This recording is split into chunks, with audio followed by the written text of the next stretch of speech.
Hi, and welcome to Danny After Dark. If you're new here, make sure to like and subscribe so you don't miss a notification or a new episode. Tonight is a very unique and special episode. As you can see, joining me tonight after a long hiatus is the Liz. Liz, how's it going? Back. Good. You know, we couldn't get you here for the Karen Reed retrial, but we are here tonight for this event. So I think that says a lot about what we're talking about tonight and who we're talking with. So tonight's episode will be featuring Omar from the Boston Crime Tour. So recently, me, Liz, and another friend did the tour from Omar, and it was, to say it was amazing is just like a complete and total understatement, to be perfectly honest. It was, and we'll get into this more, it was on my end so well researched, very victim focused, educational, and just a completely overall engaging tour. Since this was such an amazing tour that is here in Boston where we're from, I wanted to make sure that we shared that with y'all so that if you are in the area, you book a tour, or if you're not in the area and you're planning on coming, book a damn tour. But let's bring the man on himself that we can talk all about this. So without further ado is Omar. Hi, Omar. Hi, Hi. everyone. Hi, how you guys doing? Thank you for saying that. I'm really grateful, and it makes me happy that you guys enjoyed it. I mean, that's kind of my goal in doing this, is send people home with a smile on their face. Well, you are so welcome. That $20 that you just PayPal'd me to say all that, All right. I think I did it pretty good. I just took the tip you gave me and sent it back to you. So yes, we just did a true crime tour with you a couple of weeks ago. And I know we want to talk about that and some of the things that people that will book the tour will kind of learn a bit about. But before we do that, Omar, tell us a little bit about yourself. You are from the area, so Yeah. tell us about yourself. Yeah, born and raised in Dorchester, Fields Corner to be exact. It's I kind of grew up during a period of time where the crack epidemic was going on, and there was a lot of gang stuff going on. So it was kind of, crime was kind of part of my life. I mean, I was, I tell people, like, the first time I had a knife pulled on me, I was walking home from second grade, and I just froze up, and the guy said, "Are you Puerto Rican?" And I said, "Yes," and I'm not Puerto Rican at all. And he's like, "All right, go." I mean, if maybe he was Dominican, he would have stabbed me. I don't know, but but yeah, it was just, I was just kind of surrounded by it at all times. And, not a fun thing when you're a kid, but, as you grow older, you want to kind of look into like why people are that way. But yeah, I'm a musician, and, also I started this tour 16 years ago after doing harbor tours for a couple of years. And, I've been going ever since. It's not a job to me. It's fun, It's just amazing people, like, actually, I'm kind of honored people like pay me to, hear the stories I have to tell. And I try to make it unique. Like, I had someone show up a couple weeks ago and say that was completely like the opposite of what I thought this would be, in a good way. And that's kind of what I'm going for. That's amazing. I didn't realize you started this. You said 16 years ago. Yeah. So what made you start this tour specifically? So, I used to do harbor tours, and I kind of liked it. When I initially started doing it, I was just a deckhand on the boat, and the captain was supposed to be doing the narration, and I worked with his captain, who was just lazy. So he was like, "Would you mind doing this?" And I did it. And as the years went on, I just started taking the narration they handed me and inserting like a little of my flair in it, jokes and stuff like that. Like, we'd talk about the Callahan Tunnel. I'd be like, "Oh, we're going over the Callahan Tunnel now. It's kind of old and worn out, these days. So if you look over the side, you can actually see headlights in the tunnel." And people would look over the side, and it's like, "No, that's stupid. Like, the tunnel would flood if you." But that was, but yeah, I enjoyed doing that. But years later, I was doing this moose safari up in North Conway, New Hampshire, and it's great, by the way. If you guys are in North Conway, New Hampshire, like, check that out. But the bus kept. Did you say a moose safari? A moose safari, like, that kind of thing. And I would totally do that.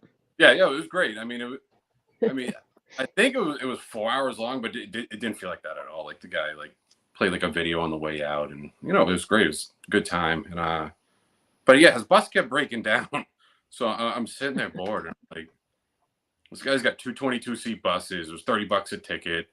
Uh, you know, it's sold out, so he's making some good money. The wheels started turning. I'm like, what can I do like this? And I just clicked in my head like, oh, I read a bunch of Whitey Bulger books. Like, is there crime tour Boston? And there wasn't. That's how I started too. I guess that's how everyone starts. Yeah. So. And this is where I exit the interview and Liz just takes over completely. Oh no. Oh my God. She hasn't read any of the Whitey Bulger stuff. I mean, I think she knows basics maybe, and I kind of talked about it a little bit, but she doesn't, I don't think she cares that much, which is like fine. Mob's not everyone's thing. But the local history part of it, I don't know, is like part of what fascinates me. And you did a lot of that, and Danielle probably was noticing to her side my bobblehead going, as you told the stories. Well, Liz, calm down. We'll get to Whitey Bulger. Okay, I'll wait. So anyway, Omar. But yeah, I just started researching it. And I think one of the challenges was, well, I bought a bus too, like initially, and I just didn't want to do that. Sorry, my phone just said low power mode, but don't worry, I got a battery attached. But yeah, that was one of the challenges, and was to make something that's like scenic, that flows right.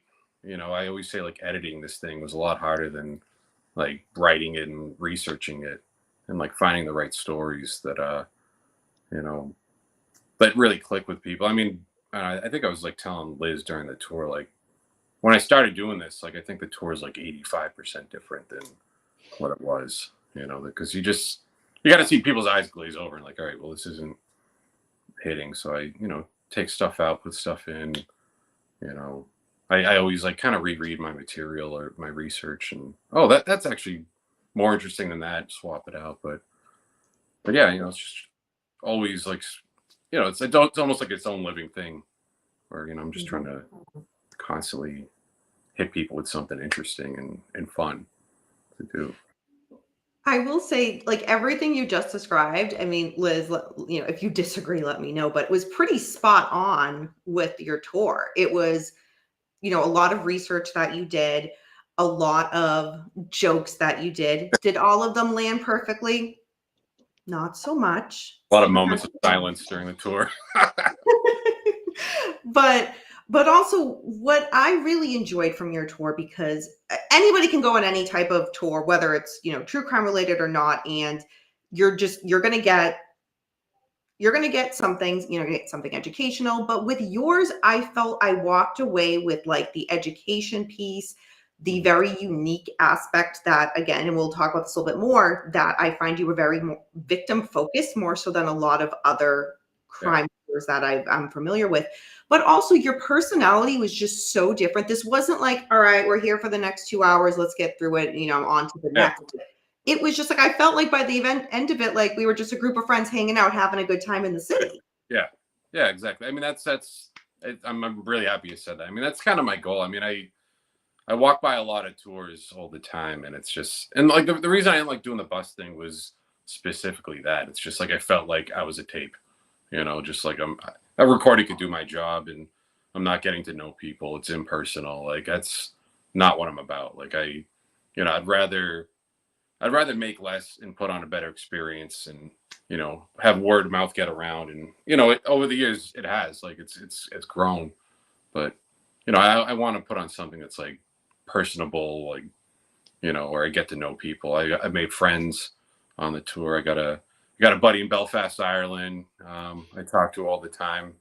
I took my tour, a guy in Milwaukee. Like it's that's what I was really going for, is like we're hanging out, it's, and I don't ever want to do that like, no offense to anyone who does this, like there's room for it, but you guys go to Salem all the time, that like theater kid voice that they put on, like, like that's good for, certain kinds of tours, but for me, it's just, it's not something I was interested in. It's, it's kind of put on in my opinion.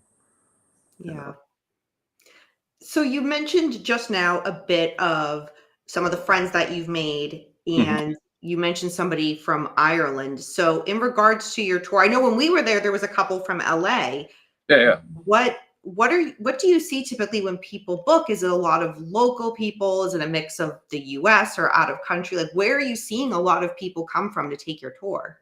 So I'd say my first couple of years it was like hardly any locals. Like in recent years, like now I'm almost getting more tours where it's just locals on my tour. I mean, this year I think I think some people are scared to travel here, so we haven't. And I've talked to other tour guides. We're not getting a lot of like Europeans or like foreign travelers. But in years past, like usually, every other tour we got someone from another country.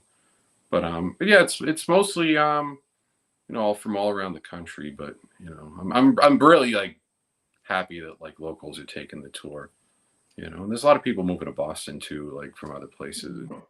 They want to check out the city, and I think it's a good way to do it. Yeah, absolutely. One of the things when we first met for your tour was, and I'm forgetting your exact words, but when you approached me, Liz, and our other friend, was it's like you could tell we were there for the tour. We weren't just random tourists, Yeah. like in regards to your tour demographics, if you Yeah. will. How did that start versus what it is now? Has it always been like that? Has it changed over time? What are you finding? Well, I mean, it's predominantly I would say 60% 70% female usually. Like I had a guy the day after your guys' tour. Like I had a couple, and the wife said, "Oh, I dragged them onto this," and that's usually it. But I got a lot of bachelorette parties, but yeah, I mean, it's typically I would say 25 to 50, like mostly female. But sometimes I get a lot of like young guys too. Like they're out with their buddies, like maybe they're in town for a concert, and they decide to do this because it's something different. Like they don't want to go on like the trolley tour, which is great, but this is another way to see the city. And I try to include some of the regular Boston history in it as well. Yeah. That's So, interesting you say that because I was talking to our friends that did the tour with us. Yeah. Are they an expected demographic for you? I kind of love them. They were older, they were from the West Coast, they were super Yeah. nice, kind of into it, you know? Yeah. I mean, that's typically it. I mean, I do get a lot of like older couples, like maybe they just retired. Like that's certainly a large part of like the people who Yeah, which is fun. It's like they're right. they're on vacation doing something different. You know. Yeah. It was funny. The wife made a comment at one point that they were doing the crime tour for her husband and they Yeah. were doing the Red Sox game for her, Wow. which is fun. So they're Yeah. like doing one thing for her, one thing for him. But they were both really interested, which was really cool to see. And they were Red Sox fans too, which was awesome. Yes, there are Red Sox fans all over the country. I was telling them my dad's best friend from college is from Jersey, and he's Mhm. always been a Red Sox fan. He Oh comes yeah, here to see games. My dad goes out there to see games. So Red Sox fans are everywhere. it's weird how that works. I Sometimes know. people grab it. I got buddies from like Philly who are Cowboys fans, which is like a very dangerous thing to do in Philly. I make sure my phone's charged. Sorry, guys. no, you're good. You're good. Yeah, I don't want to have my phone die during this podcast. There we go. All right, I see a true crime book. There we go. Oh yeah, just in case. There we go. Sorry. While you're getting that fixated, what book is that? What are you reading? Oh, so that's if anyone's into like the mob stuff, that's Boston Mob by Mark Sangini, and I think he writes a lot about things that are something that's pretty overlooked, when it comes to Boston crime. I mean, sorry guys, this is very unprofessional. Nope, you're good. I'm a tour guide, not a podcaster. But yeah, he writes a lot of his books about Joe Barboza, who, if you're like, if you're not deep into this stuff like Liz and I are, it's probably not a guy that a lot of people know about. And also, this period in the 1960s they called the Irish Gang Wars, where about 60 people were killed in about 3 years over a guy, his girlfriend getting felt up at Salisbury Beach, basically. Yeah, that's right. Yeah. Classy. That's Salisbury Beach for you. Yeah. And also the guy whose girlfriend got felt up, his name was Alex Petricone, and he would eventually move to Hollywood, change his name to Alex Rocco, and he's the guy who plays Mo Green in The Godfather. So, That's right. little What's Hollywood. the name of the author of the book that you have? Mark Songini, Songini. Liz will be purchasing that tonight. Yeah, I might actually. I think I have it, and I haven't read it yet. It's phenomenal. I mean, out of all the like books I read about like the organized crime, like he really like dug deep, and Whitey's obviously like the big, figure in Boston's crime history. Like he's our Al Capone, but like this book's about like all the ancillary characters. It goes back to, before Whitey Bulger was, on it in his rise, and chronicles that. It's really good. Yeah, I was gonna say there's a lot of interesting history on that before Whitey. When did he get out of jail? So Mid Whitey got, 60s? yeah, mid 60s, yeah. Right, yeah.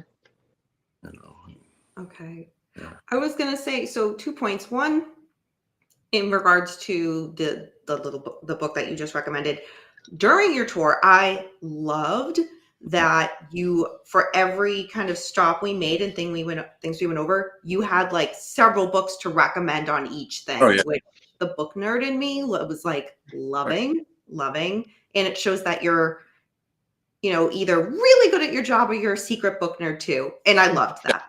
Yeah. No, I am. I mean, it's it kind of goes back. Like I remember being a kid, and like my dad, he was always reading, and he'd always bring us to the bookstore, and it kind of started like I'd get like Roald Dahl books, Michael Crichton, the latest Calvin and Hobbes. But then one day, me and my brother stumbled upon this section that says true crime, and then from that point on, I mean, it was almost strictly like a nonfiction reader, whether it's about crime or something else. But yeah, I just kind of learned from my audience. Like people are always asking for book recommendations, and I like to throw them out there for people because I think it's important.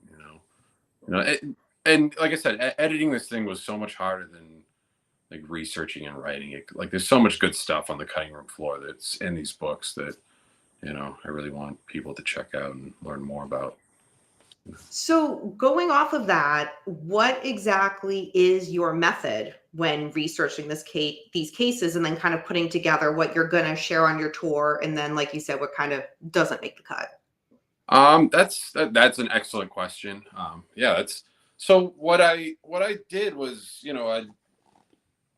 there's so many books. Like a lot of times I'd go to the library, I'd have to check them out and then extend them, but I would just get Post-its and just kind of stick Post-its in pages, and then like write a little like summary, like, hey, this thing right here, I think this is worth including. Not only that, like there would be locations, so I would put a Post-it, this happened here, here's the location, and then I have this Google map, and I would just drop pins like, here's the location, here's what happened here, and then I kind of would just look and see what's a good route that has the most like pins around it that's scenic. I don't want to be taking people through like nasty alleyways, but something scenic, like a good walk. I don't want to tire people out, and just kind of go along those pins. I mean, one of my ideas was to have like my tour is like this, and then have another tour that's like this. So like this tour ends, other one picks up, and then we go through like the Back Bay and the South End. But I kind of realized even me myself, when I was doing it every day, I'm like, that's kind of a tall order for people. But I'd love to possibly one day like get into like Chinatown, the Combat Zone, talking about Coconut Grove fire, Back Bay. I mean, there's tons of stuff like on the Common. There's so much stuff in Boston that like. Yeah, absolutely. Well, I will speak for Liz right now when I say if you need guinea pigs for like, hey, I'm going to branch and do this side of Boston. Let's see how that works. Me and Liz volunteer. All right. There we go. Yeah. Yeah, Down the road. absolutely. So, Yeah, sorry, go ahead. No, go on. No, I was just going to say, so in regards to, so the books that you review and, get research from for your tour, do you use, like, are there any other kind of sources that you do during your research? Like, are there any movies that you watch to prep for it, or, any websites? Please don't say Wikipedia. No, newspapers. I mean, the library is an amazing resource for that, and I would go look through newspaper articles because there's some stuff that gets lost, like in books, and Danny, you were very you're very convincing in getting me to do social media, and I think like going into newspaper articles, that's going to be a big part of it, and there's so much like interesting stuff that's like happened that it's in the news one day and no one ever like talks about it ever again. Yeah. I mean, I think I think on the tour I mentioned that that whole Erica Chase Leo Felton thing where they're going to blow up the Zakin Bridge, and that's like an example of that where not a lot of people remember that. And so what is that for the audience here who maybe or some are from the area and or aware what you're talking about, maybe don't know what you're talking about? I'm from here and I didn't know. Yeah. So what is that in a either. nutshell? So basically in April 2001, this girl tries to buy her Dunkin' Donuts with a counterfeit $20 bill, maybe like the most masshole thing you could possibly do in East Boston. And she gets chased down the street and tackled and arrested. And, any kind of counterfeiting case, the Secret Service has to get involved. That's under their purview. So they go to her house and they find out that her and her boyfriend had 40 pounds of ammonium nitrate fertilizer, and they were this close to blowing up the Zakin Bridge. But as I kind of mentioned in the tour, like this happened in April of 2001, and like terrorism and things like that really weren't on our radar. I mean, only they were mild, more minor attacks like the original World Trade Center bombing, or Oklahoma City was pretty major actually, but it wasn't something that people really had in the forefront of their mind. But so no one really remembers this. And obviously 9/11 happens 5 months later, and this thing is kind of thrown to the wayside and people just don't remember it. It just shows you how things change. Like the people I'm talking about too, they're both already out of prison. That's scary. Yeah. Oh man. So we briefly touched upon the name. Liz, you went off camera, just but a big part of the tour and the part specifically that once you said this person's name, Liz basically ran off from me and my friend, and she was your buddy for the rest of the afternoon. Yeah. So Whitey Bulger, Yes. a big focus of your tour, and a lot of you had so much information about him. For those who don't know, because I don't really follow that, so I don't talk about it much on my channel, can you give us a little bit of knowledge about the crimes that he did and kind of how you tie that into your tour? Yeah. So basically, you get this guy who he comes out of jail, he comes back to Boston, and this FBI agent who grew up in the same housing project as him approaches him to be an informant. But in all actuality, for most of the time of him being an informant, it's just this FBI agent passing him information to help him advance his political career. And, and that's basically it. So, you get this dangerous, powerful underworld figure with, two of the most deadly hitmen, and killers in Boston's history at his side, coupled with, the might of like the Boston FBI office and all their intelligence. So like he basically has any intelligence, the FBI has at its fingertips. And I think why that's important is, everyone talks about the Italian mob, and there's a reason for that, because that's like a hierarchical, organization where, it's You got your associates, capos, consigliaries, etc. There's a hierarchy. There's a national hierarchy, international even, and it's a very powerful organization. So what I'm getting at is Whitey Bulger can't go up against that. So the way he does go up against that is by using law enforcement to take these guys out, and that's essentially what he does. He not not only that, he shows up to their headquarters without any fear. Just knowing like the FBI has his back, and these guys are going to jail soon. But yeah, I mean, but as far as the crimes, like you asked Danny, I mean, the guy, by my count, murdered 21 people throughout his lifetime. And At least. yeah, I mean, Yeah. Pretty brutal guy. I mean, I think that's what's most fascinating. It makes him unlike a lot of other gangsters. Like he had the FBI essentially in his pocket. And the FBI at that time, their biggest kind of directive was the Italian mob. Yeah. So exactly. they, not all of them, Yeah. but John Connolly at least. Yeah. And the people that look the other way with him, that's, well, if this guy's still giving us information, we can look the other way because he's going to give us the Italian mob. Exactly. And let's not forget Steve Flemmi, who, was Whitey's partner in all this. I mean, the Italian mob on multiple occasions tried to recruit him to make him a made man. And Mm-hmm. he was, being an Italian guy, he was close to them to the point where, he could go there and find out what's going on.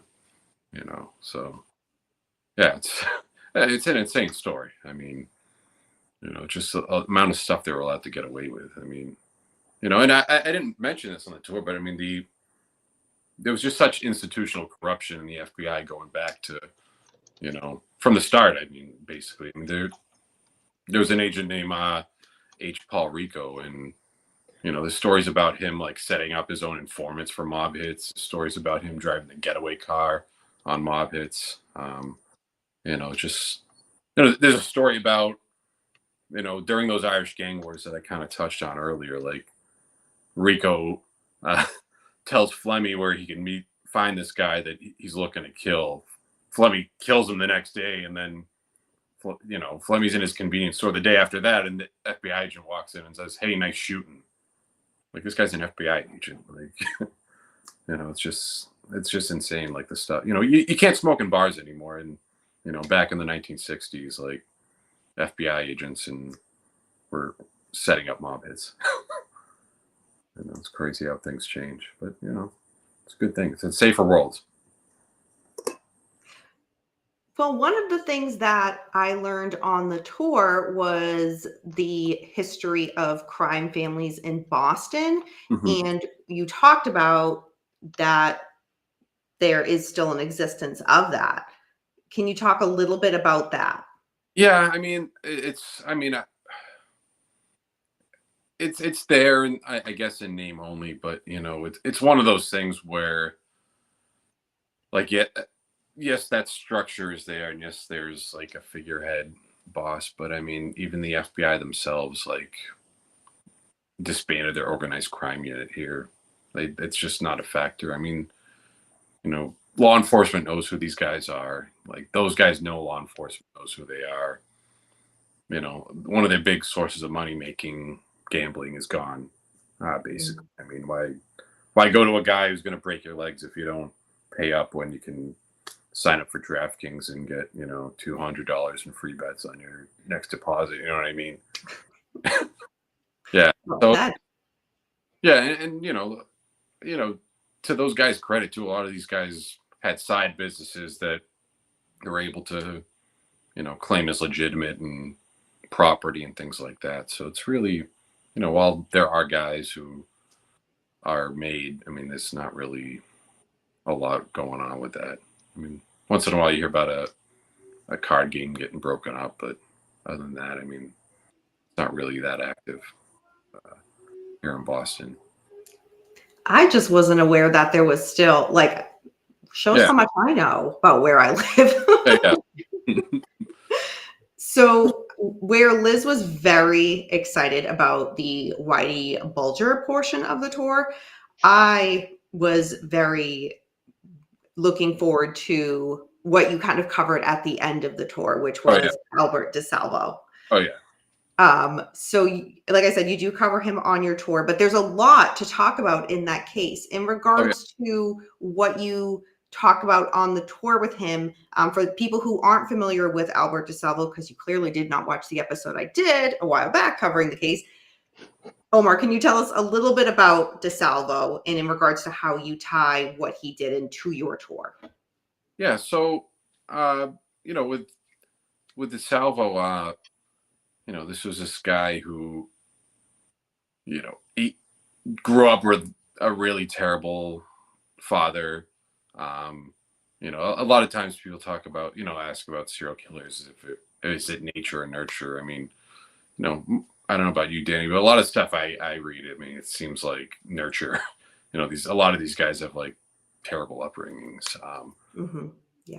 You know, he ends up joining the army. He comes back, but you know, you read about him. This guy just had this, you know, insatiable like libido. You know, he was just you know, like sex crazed kind of maniac, and you know, what starts with him, you know, knocking on women's doors or asking women if they wanted to model, and then when they would say, "Yeah, I'd be interested," and then him following, you know, kind of ends up with, you know, 13 women dead in Boston, strangled, you know, throughout the early 1960s from 62 to 64. But yeah, I mean, it's, you know, I tie it into like the Brook Court, you know, the Brook Courthouse, because, you know, Edward Brooke, who was the first African American senator, was kind of the one who formed the task force to catch this guy, you know. Have you guys watched The Wire? I mean, or even I have not, no. well, the last season they kind of have this whole serial killer like thread running through it, and or even more recently, they, you know, they're saying there's this. Some people think there's a serial killer in Massachusetts, and law enforcement's always like, "There's no serial killer." Like they really never want to come out and say that, but you know, Until they have to. yeah, exactly. But to Edward Brooks' credit, like, you know, he was the one who said, "Hey, like there's a guy out there we got to catch." You know, we're acknowledging this, so you know, I think that's you know, it's important to mention that. But yeah, I mean, we go through that story, and yeah, I mean, I used to go a little more into, you know, there's a great book I mentioned, Death in Belmont, like the story about that, and you know, it involves this guy goes to do some work around a woman's house. He leaves, and then hour and a half later, her husband comes home and finds a lady dead with a stocking tied around her neck, like the strangler would do. And you know, they you know, DeSalvo never admits to his murder, even though he was working 2 blocks away. So this other guy gets convicted, but yeah, he eventually gets exonerated, and I think he died like 2 days after he got out of prison. Like, I don't know, it's just, yeah. I mean, that's one of those stories where, you know, I used to tell it. Yeah, I would tell it at the end of the tour, but you know, I just saw people were like, "Oh, they look really tired."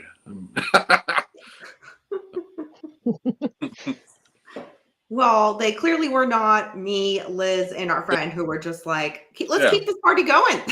Well, yeah, guys. Yeah, you guys walked up to Ponzi's headquarters with me after the tour, and you know, I gave you a little like director's cut scene.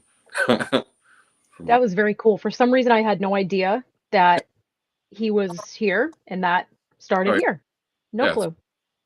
pretty nuts. Yeah, I mean, there's so much. I mean, yeah, there's a lot of stories I used to talk about too that, you know, I don't. I mean, yeah, like you know, we're one of the first cities in America, and like the amount of crime that's happened here is, you know, immense, and you know, you just can't cover it all, which is a shame. I'd love to. Yeah. And I know you said there's one you dropped one of the cases from the tour, Oh, which was about the little girl. yeah, the Bella Bond story, or Baby Doe. Yeah. You know, you couldn't go anywhere. I mean, I think it was 2013, without seeing those billboards everywhere. You know, Yeah. like we were all like worried about this girl. You know, trying to find the mystery, and then finally it comes out like what happened. It's just like heartbreaking, but Yeah, I mean, at this, I think I used to do it maybe like second stop of the tour. It's a real like depressing story. Like Yeah. like even me, like I every single time I would do it, I'm just like, oh, I hate this. So I ended up dropping that, but yeah, I think her mom's out of jail too at this point, which is That's longer ago than I remembered. yeah, yeah, it's a shame, but Yeah, that yeah, was I mean, over 10 years ago, right? yeah, it's a pretty sad story, and especially after, Yeah. like I want to talk about it even less. Right. Yeah, So one of the things that I mentioned earlier on that I really liked and actually very much appreciated about your tour was that it was very, yes, you talked about the crimes that had occurred and who had committed those crimes, but your tour was very victim focused. And I yeah, just want to take a second to commend you for that. You are being on the right side of history. True crime, for the most part, it's starting to turn in the right way, but and I'm sure you see it too in your research, where a lot of books will give maybe a paragraph to the victims, and it's not even individual victims, it's just everybody's lumped into one paragraph and then it moves on, and it's such a disservice. And I found you went through every victim of the crimes that as we were going through the tour, and you didn't just give names, you gave a bit about them and who they were in their lives, and oh yeah, it's just something you don't see, In and I'm photos really even. glad you did yeah, that. yeah. Yeah, the photos is great because it lets you actually see a face. Mm. I like that a lot. Yeah, no, I appreciate you guys saying that. I mean, I'm glad you picked up on that, Danny. When I first started working on this and researching it, that was probably like what do I have to do this tour? I mean, that was probably like the second or third thing that like came to me. Like I don't want to like sensationalize. I want to be respectful. Like like these people are like my neighbors. Like this is my city. Like these are people who are still affected by these tragedies. Like I mean, there's innocent victims that I talk about on my tour, and it's not just like a number. Like I don't want to, and sometimes it bothers me. Like I like this, I'll go in the North End and um, like some people be like, oh, a lot of people still like Angela. It's like, oh, this guy was like a killer. Like this guy killed, you know, not him personally. I mean, Angela kind of ordered a lot of hits, but I mean, there's kids growing up without their father because of this guy. Like, I don't want to put any like reverence, or frame it for what it isn't.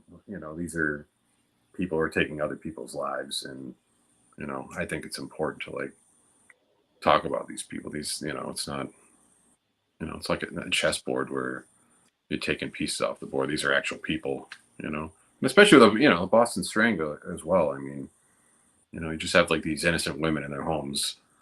Some guy knocks on the door, weasels his way in, and then someone loses a family member because of that. So I mean, that was always something, and the I spoke about the Donahue family on the tour. I mean, like I say like I really admired like how that family like really made a point to be out there, on the news in the public, like talking about how like this guy like broke their family apart. Like their father, Omar, was a great guy. Like he was going to take his son fishing for his first communion, the day after he died. And just an innocent man caught up in this, and I really want to talk about that and shine a light on that. You Yeah. know. No, it's Yeah. good. They were very present at Whitey's trial, right? Oh yeah, I think yes, they were like there the whole time. yeah. That's And an I really awful one. like Not that they're not all awful, but yeah. One of the things you just said it so well, and you're so spot on, is you're from here. Yeah. Me and Liz, we're from here, and I make it a point anytime that I talk about a case that in regards to, someone will say there was maybe two victims, if you will, but there's such a ripple effect that occurs with just even one person when their life is cut short. It trickles to not just, immediate family, extended family, friends, coworkers, neighbors, the community. there's so many people involved, and especially in a place here like Boston, where yes, Boston is very big, but it's also very small. So like you said, we're from here, and to see the effect that, you know, an individual crime still can have on a large portion of the community today, it's huge. And I don't think people get that if they're not from here. Yeah, of course. I mean, like, yeah, the marathon bombing, I mean, affected so many people, you know. Mm-hmm. You know, my uncle's friends with someone who lost someone during that, and yeah, it's just, you know, and even, you know, there's international, you know, ties to that as well. But yeah, it's pretty tight knit here in Boston. You know, every you know, it's like 6 degrees of Kevin Bacon. Like, you know, and I could probably know everyone in the city like that way, like within 7 people. You know. Yeah. So, in regards to some of the cases that you said you've covered before on your tour and maybe have revamped, have there been any cases here that you've wanted to add onto your tour, but you haven't for whatever reason? Ooh boy. Yes, there are. I mean, I'd love to get into. I touch on Joe Barbosa, but you know, I a lot more. But you know, that would I think talking about him would be his own tour. I mean, the Coconut Grove fire is something that I really always wanted to talk about. Um, you know, it's a reason we have fire codes in this country. I mean, I don't think people realize like over 400 people died in this fire. Like that's a lot of people. Yeah.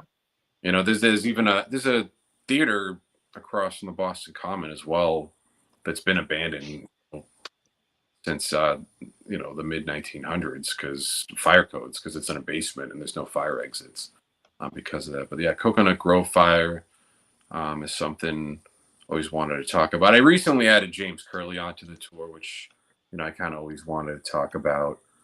Um, yeah, I mean the combat zone, a little more into that. I mean, I think that's something I really just wanted to talk about. But the oh my god, I'm blanking on his name, but it was like that guy who had the fake identity.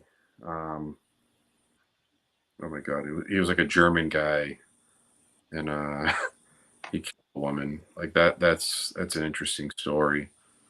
They found the torso in the back bay um, of the au pair. That's another story. Yeah, I mean, there's one story actually. There's one. Can I be a little graphic on this? As much as you would like. All right, so this is coming from my dad, and I don't know if this is an urban legend, but there's a story about there was a Harvard medical student, and he was working on one of the cadavers, and it was a male cadaver, and he cut the male part off, and then he threw it in the Fenway urinal trough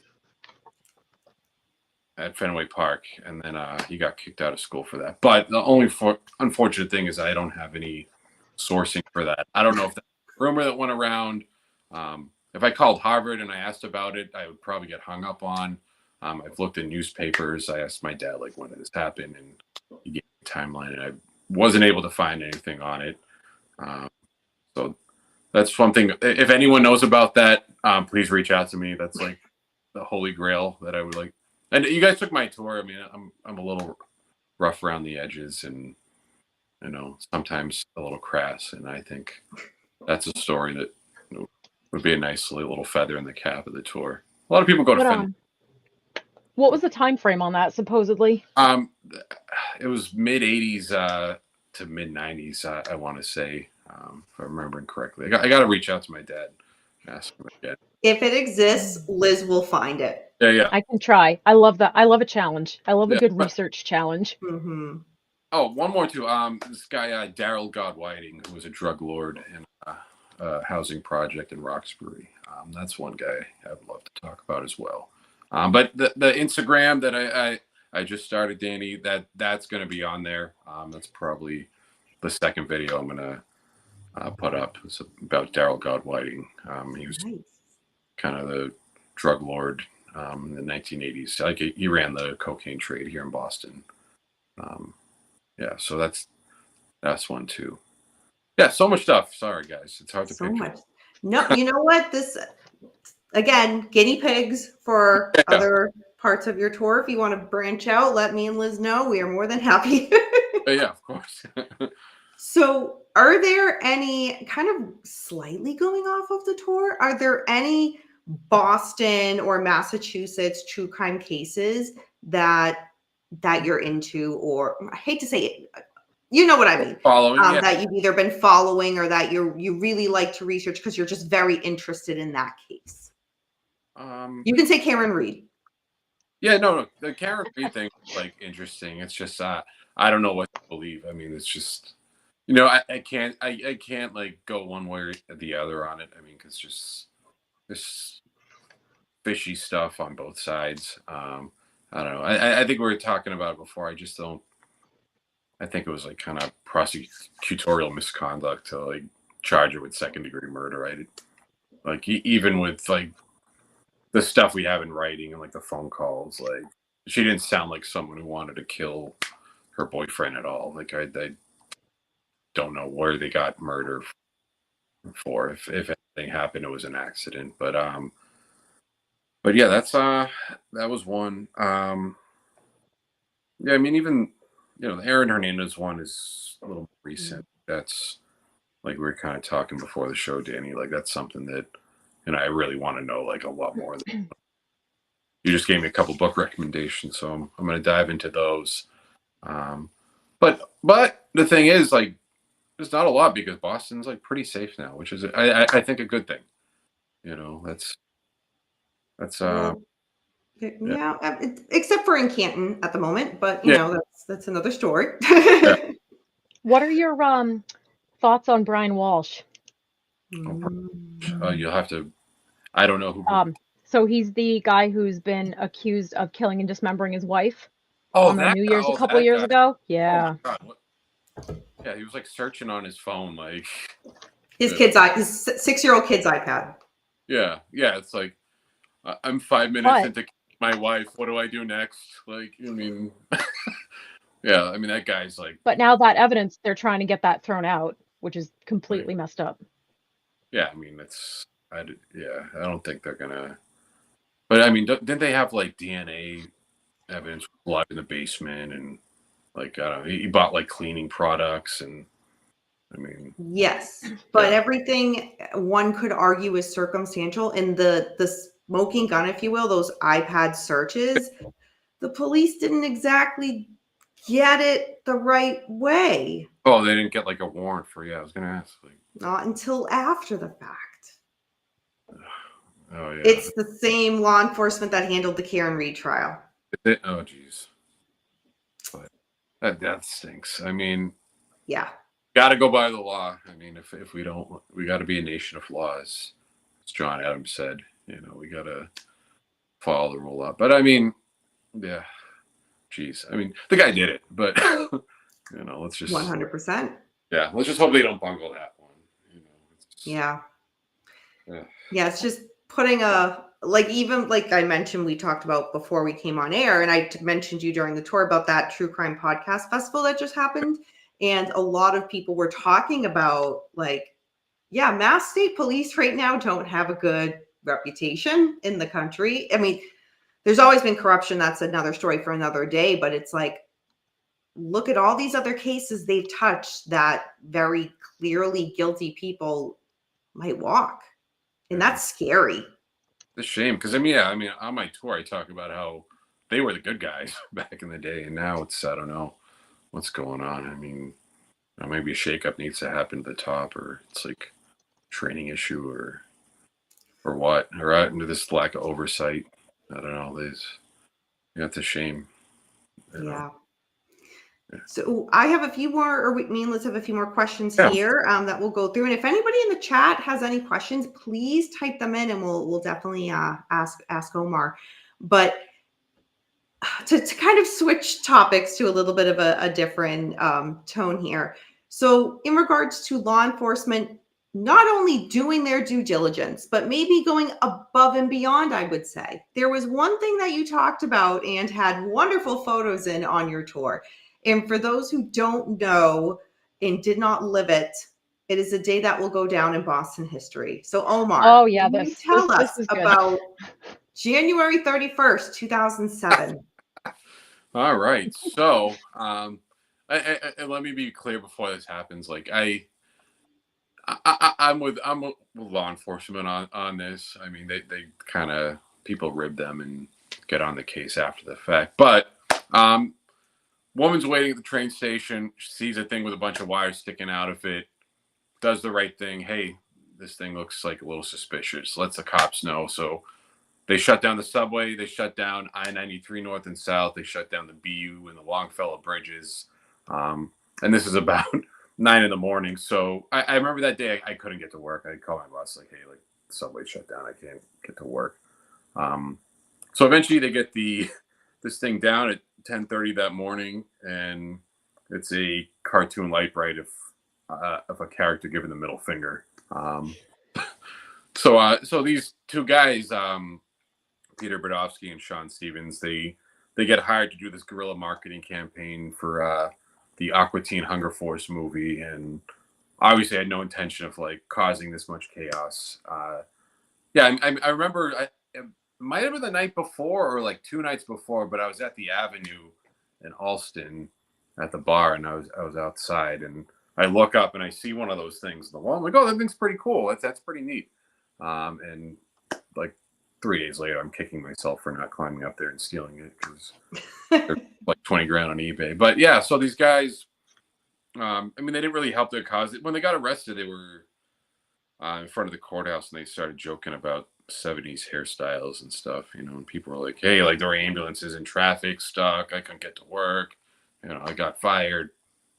They got off with community service, but, the Turner Broadcasting, who kind of put this whole thing on, had to pay like $1 million to the Boston Police Department and the Department of Homeland Security. But yeah, I mean, every year, like people like talk about that. I get a kick out of it. But yeah, I ran into one of the guys who did it, Peter Brodowski, and Really? Yeah. I was doing like a nighttime tour. We had just finished. I do the Strangler part at the Brook Courthouse, and I think the Beatles movie, the Get Back one that was on Disney, was coming out, and he was projecting like images of the Beatles on the side of a building there, and I see him, and I'm like, hey, what's up, man? I'm doing this crime tour right now. Sometimes I talk about you, and he seemed really weirded out. Which if I were him, I would be really weirded out if some guy came up with a big group of people and said, hey, I'm doing a tour and I talk about you. But to that guy's credit, though, he ended up getting paid 40 grand to do this like light show for the New Year's Eve celebration in 2014, which I saw live, and it was one of the most amazing, like impressive things I've seen in the city. And it's a shame they don't use that like every year. He projected like this light show on the side of the Boston Public Library, and it looked like a train was going in the library, like through the windows. Like it's hard to describe the effect, but it was like very impressive how he utilized the building and like a projector to put on this like kind of surreal light show. But yeah, like this. But yeah, do the right thing if you see something. If you see something, say something. 100%. And we will never forget January 31st, Yeah, exactly. 2007. There was, it's funny, Omar. I was messaging with a friend I have over in Canada on the West Coast, and it's like I totally forgot about that event until after I did your tour. And that night, I was messaging with my friend, and I'm like, okay, he's into this, and I mentioned it to him. I'm like, have you heard of this? He's like, no. And I'm like, look it up. And then he responds, and he's just like, are you kidding me? Like, this really happened? I'm like, oh, this really happened. Yeah. You're supposed to never forget, Davey. Oh, man. Yeah, it was nuts. I mean, like living, like I remember that day pretty distinctly. It was kind of funny too, watching that thing get blown up on the news. Oh, our city. All right. I got a few things I got to cut in quickly. Yeah. The first thing is my dad, who is watching, hi, Rich, he remembered the name of the German guy who posed as somebody else and murdered. He used the alias Clark Rockefeller. That's it. Yep, exactly. Yes. Yeah. I remember that case now, and I'm proud of Rich for remembering that because I didn't remember his name. Thank you, Rich. That was a weird one.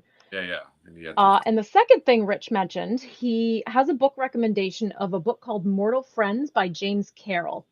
So it's actually a fiction. It's a novel, but it says an Irish farmer who becomes involved in the Irish Rebellion of the early 1920s.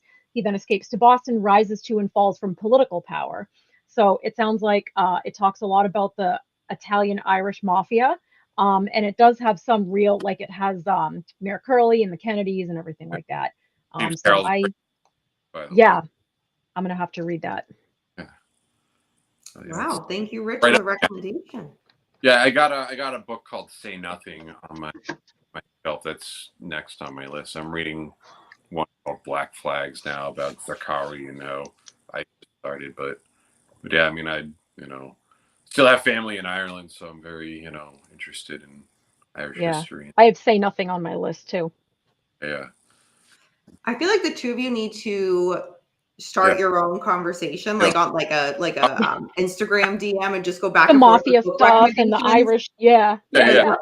Yeah, you guys will definitely have more in common with the book recommendations. No offense, Omar, than me and you. That's for sure. You can sign us to the Danny After Dark podcast network. There we go. Yeah. Yes. So just to kind of wind things down a little bit. So I just want you, and then Liz, I want you to go after. But so everybody, and Omar too. So why I really liked you and loved your tour, and that I want everybody to understand if you're either from here and book it, or you're coming to the city and you want to book it. This is such a tour that is worth your while. You are not going to get this elsewhere. You really can't. I mean, I was so impressed. Like, I'm like, Omar, you got to come on my channel. You have to come on my channel. This cannot just be a Boston secret. People need to do this. You're so knowledgeable. You are so well researched. You're from here. Not everybody that does tours are from here. And that's okay, but they don't bring that personal touch to it the way you do. Because growing up here, a lot of things are the same, but a lot of things have changed. And you get that because you've lived it. Again, your personality is it's just stellar. It's amazing. Again, your humor, awesome when it hit. Yeah. Needs a little work when it needs a little work. But you never ever glorified any of the offenders on the tour, and you were just very victim focused. And I very much appreciated that as a content creator, but also someone who just was looking to have a great afternoon, and you just nailed it. Absolutely nailed it. Appreciate that. That's very kind. Yeah, I mean, it's one of those things. It's I've done interviews with newspapers, and that question always comes up, like, is this like glorifying it? And like that's it's stuff that people are interested in. People go to the Colosseum in Rome like by the millions every year, and some of the most brutal stuff in the world happened there, and that's why it's interesting. But there's that line. You got to make sure that you're respectful, especially with what I do. It's a lot of people are still alive who are touched by this. So I appreciate you guys saying that. Yeah, it was great having you on the tour. And yeah, So also interested, come take a tour. I mean, we're going till around Halloween, guys, so plenty of time. And I got to give a shout out to Thomas, who's my other guide during the week. He's a guy from Somerville, but yeah, Danny also meant being from me, I think is important. Like, I want to also send people to like holes in the wall, like restaurant recommendations that like a Boston guy, only a Boston guy can send you to. So Liz, I'm pretty sure I already know. So what for you was your takeaway for this tour that you would recommend to people? And yet, Whitey Bulger, we know. Of course. That's what I like the best. I don't have a lot to add to what you said. I think you were super nice. I think you're super knowledgeable. I love all the book recommendations. We could discuss like books that are about the same things. Um, I really appreciated the flip book that you had to show Oh, yeah. us Oh, yeah. people and victims and stuff like that. That's, without doing one of those, I know some of the tours you get like headphones and you have something in front of you on your phone and like self-guide. Yeah. Um, a bus tour or something, you may not be able to get something like that, but I like the visuals being added, which was great. Um, I like the kind of flexibility you have in, we were a small group, obviously. I don't know if you have bigger groups a lot, but you said, would you guys want to see this? Did you want to do that? Do we have time for this? And you were so flexible. We said, yeah, definitely. And you know, went the extra mile, I thought. Yeah. And it was great. Yeah. I mean, I can kind of do the tour like 5 different ways, and you guys, Yeah. like, I'm gonna throw as much as you guys can handle. Yeah, no, it was wonderful. Yeah. Appreciate it, guys. You guys are so kind. Like, I'm really grateful. You guys liked it. Oh my gosh. A lot of other people like it too out there. Oh, we're grateful we got to come and do it. Yeah, absolutely. Yeah. So Omar, where can people find you? What are, website, social media? Where can they find you? Where can they book a tour? Yeah, so crimetourboston.com. That's my website. You can book right through there. Got Instagram at Boston Crime Tours. Not a lot on there right now. I've been very wary about social media for years, especially as since the Cambridge Analytica thing happened, and they know who you are, they know where you are, they know all the contacts in your phone, that kind of thing. So yeah, I sign up for it, but I should have a video coming out next week about the Gardner Museum. So if you guys just follow it. Yes, that's great. I'm looking forward to that. Yeah. And coming up next stop or next thing I'll cover is probably Daryl Godwhiding and the Orchard Park projects. I think that's a story worth telling, but also, I'm gonna just dig through the old newspapers, find weird crimes that happen, and talk about those, and put my little spin on it. I So. love that. That's awesome. Love that. And I'll That's right up definitely my share alley. that as well so that people can check it out and follow Thanks. that. So Omar, last question for you tonight. All right. What was the bigger crime? So you have 2 options here. The CEO executive being exposed for his affair, or the fact that he is a Coldplay fan. Ooh. My girl's watching, so the guy being exposed for his affair. if I whole play, she would be like, I'd walk upstairs and she'd be. I actually realized today I had honest, a coworker. Just be honest, people. One of my coworkers that I didn't see till today was sitting next to me and said to a couple of us, "Oh yeah, guys, I was at that concert," and we were like, "What?" And she was actually watching the screen when it happened. If you didn't do anything, no one would ever notice. That's exactly what she said. If they Exactly. just played it off, like 2 people would have maybe known about it. Yeah. Like probably their husband and wife, Well, hey, his wife's gonna if that.